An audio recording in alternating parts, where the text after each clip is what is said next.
इन तमाम सवालों के बाद संबित पात्रा ने कहा, राहुल गांधी आप देशद्रोही हो सकते हैं तो हम भी धुरंधर हैं। आप देखते जाइए, अभी खुलासे होंगे।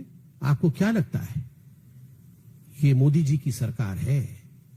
आप जाके मस्कट में कहीं छुप करके, आप जाके किसी अनडिस्क्लोज लोकेशन में छुप करके मीटिंग करेंगे भारत के विरोध में? आप हो सकते हैं देशद्रोही, मगर हम भी धुरंधर हैं। बीजेपी के इस हमले पर कांग्रेस ने भी करारा जवाब दिया है। कांग्रेस की प्रवक्ता सुप्रिया श्रीनेत ने एक बयान जारी करके कहा है कि संबित पात्रा जी कुंठित मत होइए। राहुल गांधी को देश और दुनिया भर के लोग सुनना चाहते हैं।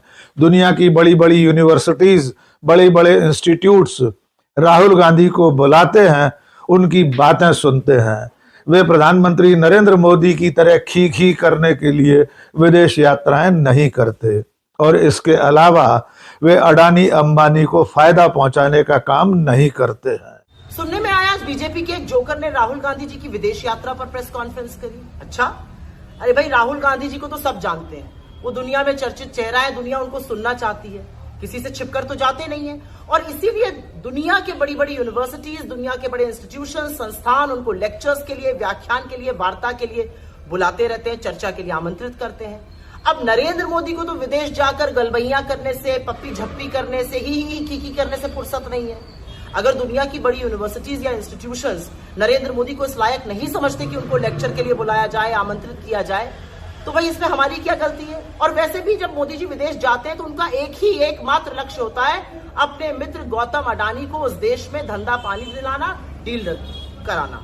क्यों? क्योंकि वो गौतम अडानी के चीफ सेल्समैन हैं। तो भाई राहुल जी तो डंके की चोट पर विदेश जाते हैं, इसलिए कुंठित मत होइए भाजपाइयों, क्योंकि जब वो छुट्टी पर भी जाते हैं तो आप लोग लुक छिप कर उनका फोटो निकालते हैं, लीक करते हैं। हम लोग बहुत धन्यवाद देते हैं उस बात का, हमें पता रहता है हमारा लीडर क्या कर रहा है।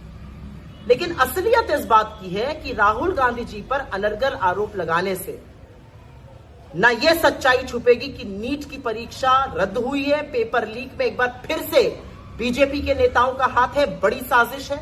न यह सच्चाई छुपेगी कि पूरे देश में पेट्रोल, डीजल, एलपीजी की भारी किल्लत है और यह नरेंद्र मोदी की देन है, क्योंकि अमेरिका उनको ब्लैकमेल कर रहा है। वो अमेरिका के सामने नतमस्तक है, हमारी एनर्जी सिक्योरिटी का सौदा कर चुके हैं। और सवाल तो यह भी पूछा जाएगा ना कि 11 साल में बार बार विदेश जाकर 815 करोड़ रुपए फूंक कर नरेंद्र मोदी ने इस देश को क्या दिलाया, इस देश को क्या हासिल हुआ? अडानी को मालामाल किया, अडानी के झंडे दुनिया की काफी सारी देशों में गड़वाए, देश को क्या मिला?